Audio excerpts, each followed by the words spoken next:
What is up, y'all? This is Travis, aka The Raw View, and this is Project Red Gotham Build Log 1.5.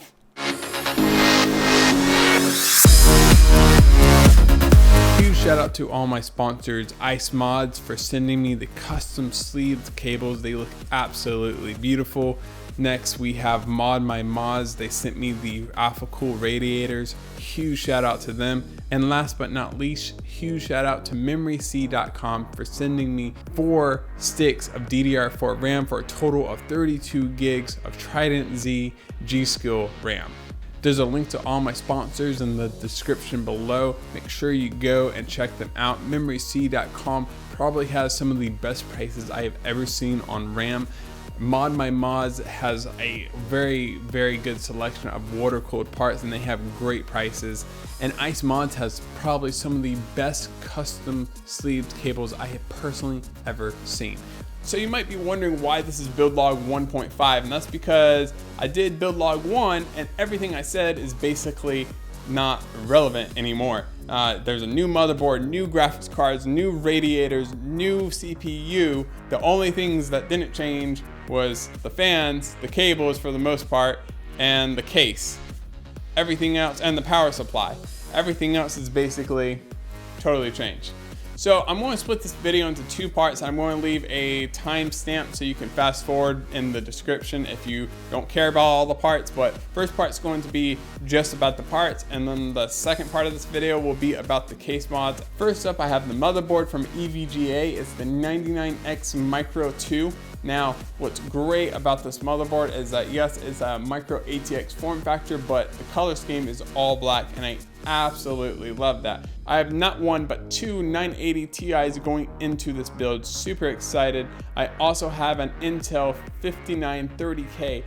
Next is 32 gigs of DDR4 memory from G-Skill. Now, huge shout out to MemoryC.com for hooking me up with this.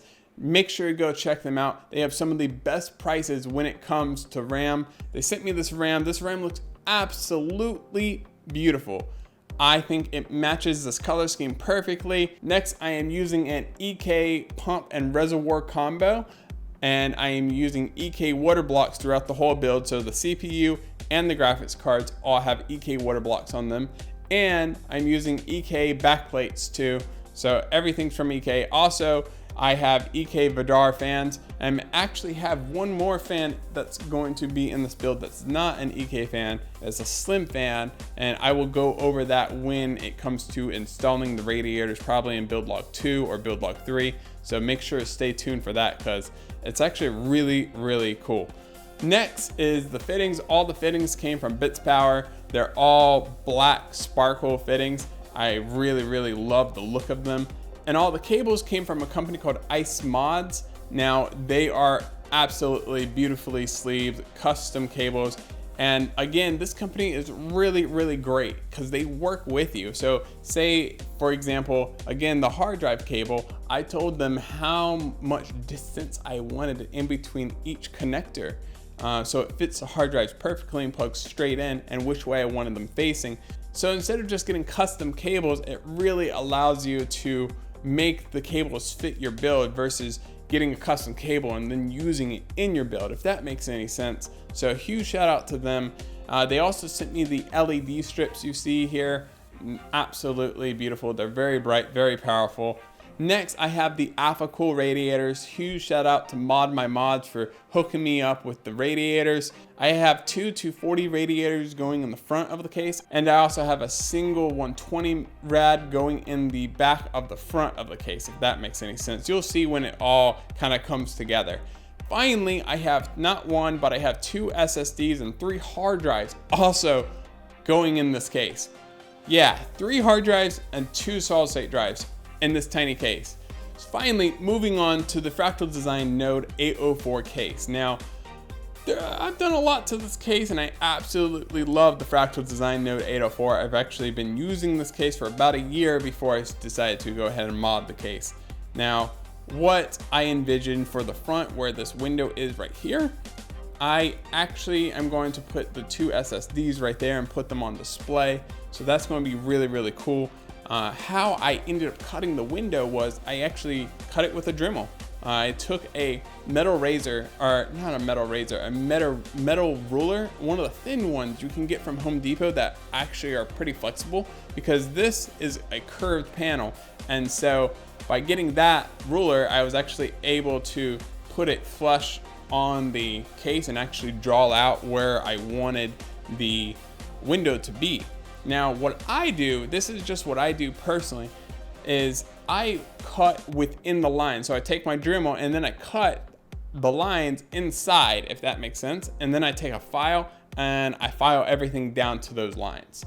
So Dremel and a file, that's all I use to cut these windows. And that's really how I've cut all my windows in the past. And so that's just the way I'm used to doing it.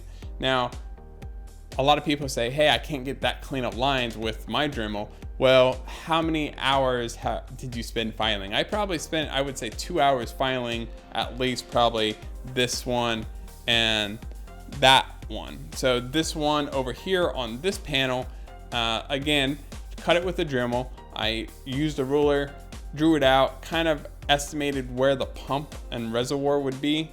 And because the goal is to try to show the pump off, but I only can cut this case so high because of the connectors on the other side that connect the side panel to the case.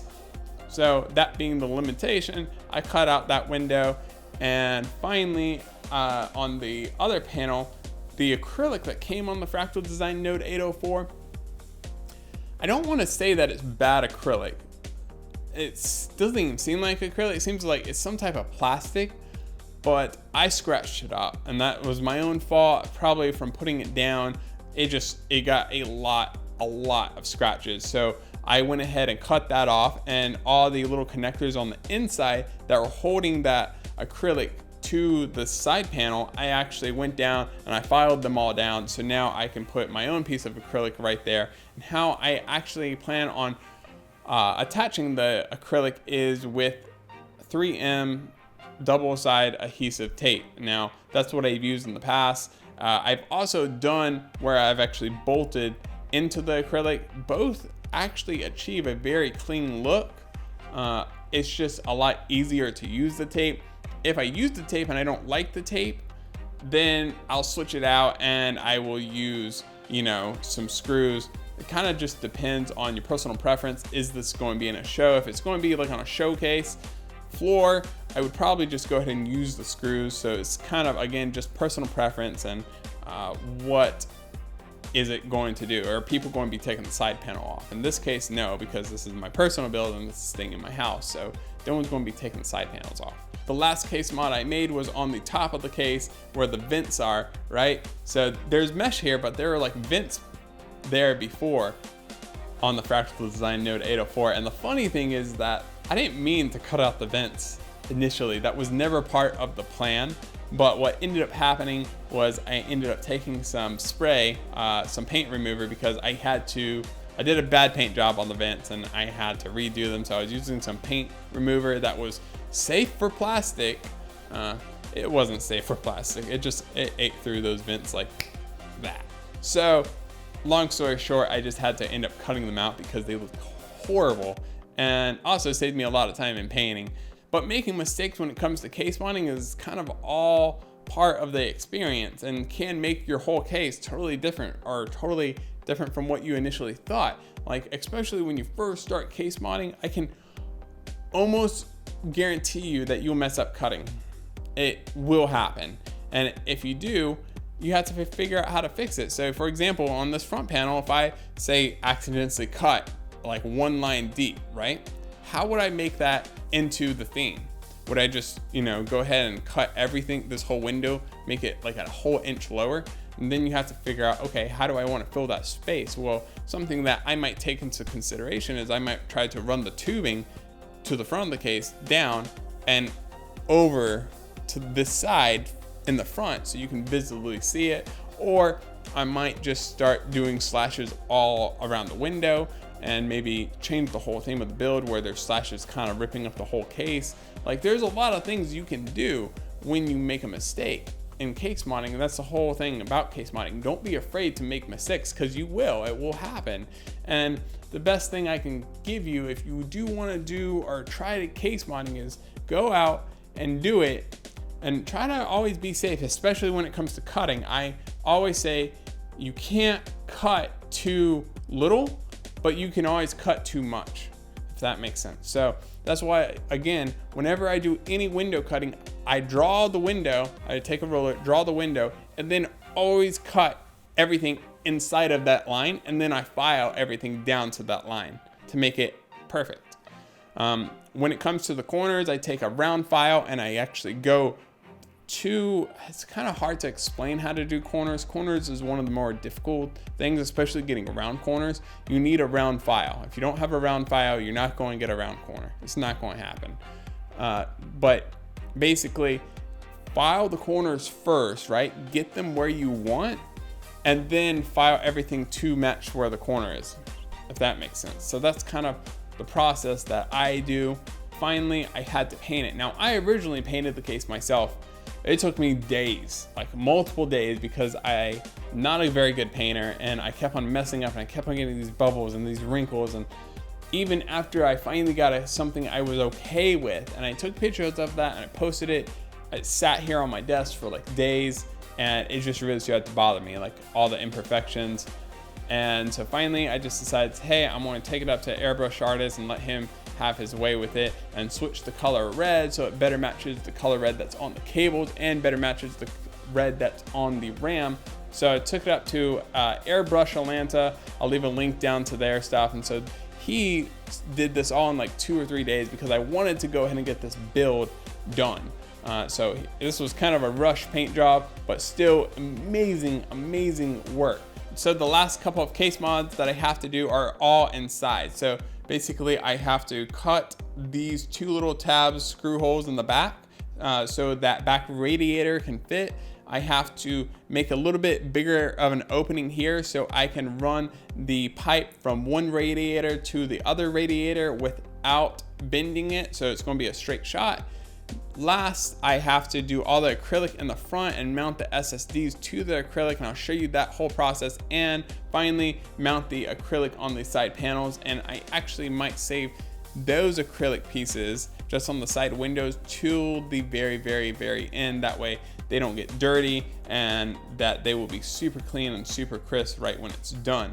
So anyways, hopefully I will release build log 1 tonight and 2 tonight probably, and then I will hopefully release 3 on like Sunday would be the goal, and build log 4 sometime next week. So there'll be a couple. I'm not really sure exactly how many build logs there will be, but make sure to hit that subscribe button, like this video if you liked it, dislike it if you disliked it, and I will see you in the next one. Peace.